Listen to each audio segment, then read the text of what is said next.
Hey, what's up guys? It's me, Joseph, your favorite DIY dude. So for this video coming up, I just want to have a little disclaimer here talking about safety. Number one, we're going to be doing an electrical project. I'm going to show you some electrical wiring, and then next week's video is going to be actually showing you how to install the wiring that you are going to learn from this video. But I want to talk safety. I'm not a licensed electrician.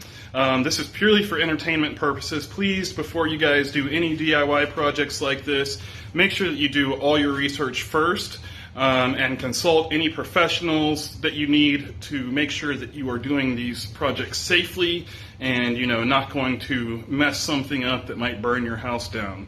So just a little disclaimer, like I said, I'm no electrician, I'm just a regular guy doing stuff myself, and I just wanted to put that out there so you guys know that and you're taking every precautions and doing all of your studying and making sure that everything is 100% before you're going through with your projects. So that being said, I will go ahead and here's the video to show you how to wire up a dual outlet for electric sockets, basically. So that's going to be this week's video, and then next week we're actually going to do the big project where we're going to show you how to install the wiring and run all your conduit and everything like that. So go ahead and enjoy this week's video. Thank you guys very much for listening. What's up guys? Welcome to DIY Thursday. Today I'm going to be showing you how to wire up some electrical outlets. I need to expand my electrical outlets in the garage, so I thought this would be a good time to kind of show you this lesson. In my house we have 14 by 2 wire. It's the 14 gauge wire. So what I've already done is I've cut off some sections of it and I've opened up the sheath. Inside the sheath you have a hot wire, you have a neutral wire, and you have the copper ground. So one thing that I've done is I have the faceplate for the 4 outlets. One thing I also went ahead and did was they have these little metal pieces on the top and bottom. I went ahead and bent those off and took them off so they would fit inside of here. Now on your actual electrical outlets, you have the brass screws. That's going to be for the hot. You have the silver screws here, that's for the neutral, and then you have your ground screw for the ground.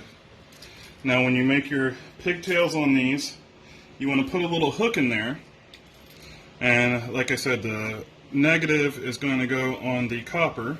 So when you put your hook on there, you want to hook it the same way that you would turn the screwdriver.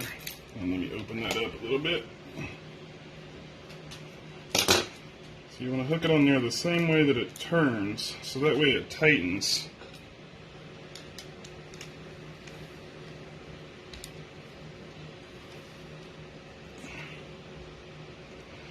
Like that. So it's nice and tight. And one thing, you also want to make sure that there's no of the plastic, the sheeting on there, you want to make sure that that's not actually underneath the screw.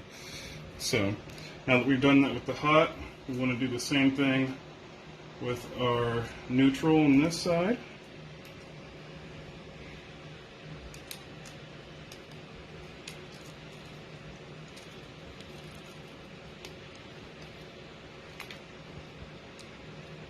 Alright, we've got that on there nice and tight. And then lastly, we want to do the same with our ground. So I'm going to make the hook. And make sure to put it the same way that the screw turns.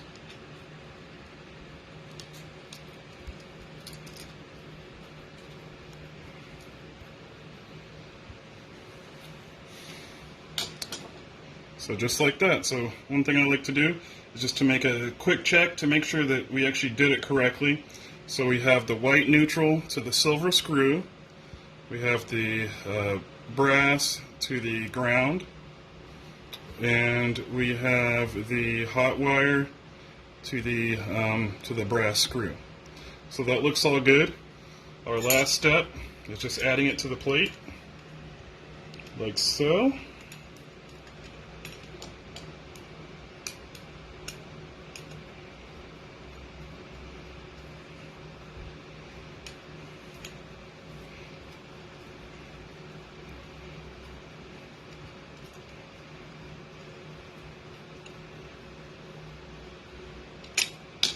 Boom. And you basically just do that one more time for the other socket, and then you're basically ready to wire this in. And I'll cover the whole wiring it in part in another lesson, but I just really wanted to show you how to correctly put all the wires on there and get this ready to go. So that's our lesson for this one. See you next time.